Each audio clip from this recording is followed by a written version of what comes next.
সেইখানে সাকিব খানকে নিয়ে আপনি শুটিং করবেন, এই ব্যাপারটা হচ্ছে সব থেকে বড় চ্যালেঞ্জিং ব্যাপার। তো গোপনীয়তার সাথেই আমি ঢাকা শহরের মূল পিক পয়েন্টে শুট করে আসছি, কেউ বুঝতেই পারেনি। এটাই হচ্ছে ম্যাজিক। আমরা সবাই জানি যে রকস্টার সিনেমাটি ঈদুল আজহায় আসছে এবং রকস্টার সিনেমাটি এমন একটি গল্প হতে যাচ্ছে যেটা আপনাকে দেখার পর বরাবর মুগ্ধ করবে।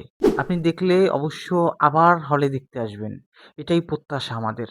কারণ যেমনটা পরিচালক বলেছিল যে গল্প ভালো, আর আমার মনে হচ্ছে যে প্রিন্স সিনেমার যে ঘাটতিটা ছিল, বাজে মন্তব্য করেছিল, তা এবার রকস্টারে পূরণ করে ফেলবে।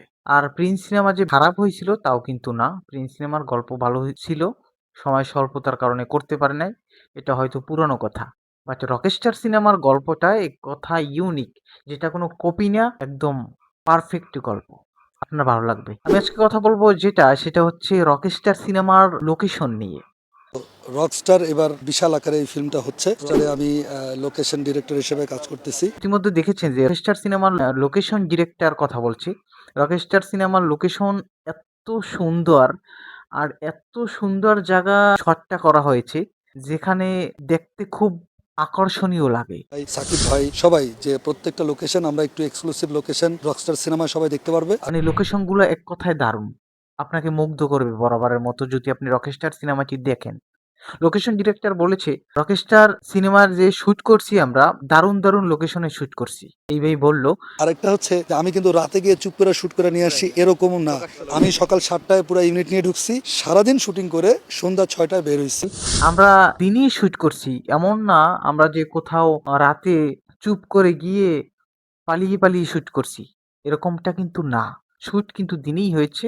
ঢাকা ইউনিভার্সিটিতে যে রকস্টার সিনেমা শুট হয়েছিল, আমরা ঢাকা ইউনিভার্সিটিতে শুটিং করছি, তারা কিন্তু কেউ কোনো ছবি অরিজিনাল ছবি একটা ছবি কেউ তুলতে পারেনি। একদম পারফেক্ট শুট করেছে দিনে, অথচ একটা ফুটেজ আপনার কোথাও লিক হয়নি এবং লিক হতে দেয়নি। গোপনীয়তার সাথেই আমি ঢাকা শহরের মূল পিক পয়েন্টে শুট করে আসছি, কেউ বুঝতেই পারেনি। এটাই হচ্ছে ম্যাজিক। শুটিং এরকম হওয়াই উচিত, আমার মনে হয় যে শুটিং এরকম হওয়াই উচিত যে কোনো সিন যেন কোনোভাবে ভাইরাল না হয়, কোনোভাবে লিক না হয়, তাহলে আরো দর্শকের মনের ভিতর যে একটা সিনেমার দেখার আগ্রহটা আরো কিন্তু বাড়বে। আর যদি লিক হয়ে যায় তাহলে যে অনেক দর্শক চিন্তা করবে, এই গল্প এটা তো আমি দেখেছি, আন্দাজ করে ফেলছি, রকস্টার সিনেমা কি হবে বোঝা হয়ে গেছে।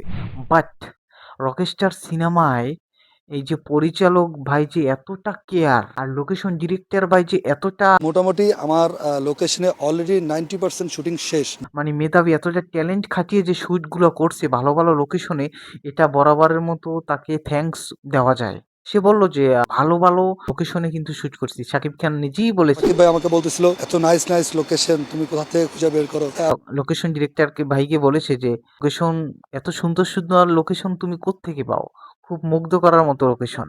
যত ডিরেক্টর, এই লোকেশন ডিরেক্টর, মুভির ডিরেক্টর, তারা যদি এরকম সতর্ক থাকতো, অন্যান্য মুভিও যদি এরকম হতো সাকিবের, তাহলে কোনো মুভি এরকম লিক হওয়ার সম্ভাবনা থাকতো না। গল্প তো একদিক দিয়ে ভালো, সব দিক দিয়ে এগিয়ে, তারপর লুক, সেকেন্ড লুক আপনাকে মন কাড়ার মতো, অ্যান্ড লোকেশন আপনাকে আরো মুগ্ধ করবে। সব থেকে বড় কথা হচ্ছে যে আপনি একটা লোকেশন করার পরেও সেইখানে সাকিব খানকে নিয়ে আপনি শুটিং করবেন, এই ব্যাপারটা হচ্ছে সব থেকে বড় চ্যালেঞ্জিং ব্যাপার। আপনি ঈদুল আজহায় এবার কোনো তাড়াহুড়া নাই প্রিন্সের মতো, যে এই করছি সেই করছি, এরকম কোনো তাড়াহুড়ো নাই। রকস্টার সিনেমাটা আপনি খুব সুন্দরভাবে এনজয় করতে পারবেন।